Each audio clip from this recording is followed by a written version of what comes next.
ఛాతీలో నొప్పి వచ్చి రక్తనాళాలు బ్లాక్ అయినప్పుడు ఏమవుతుందంటే సడన్గా రక్త సరఫరా గుండెకి ఆగిపోతుంది.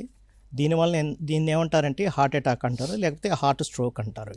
ఈ హార్ట్ అటాక్ రావటం వలన యూజువల్లీ మనం స్టిపులేటెడ్ టైంలో ట్రీట్మెంట్ తీసుకోకపోతే మరణాలు సంభవించే ఛాన్సెస్ ఉంది. You take the statistics world wide according to WHO 2021, almost worldwide 9.1 millions are dying because of heart attacks.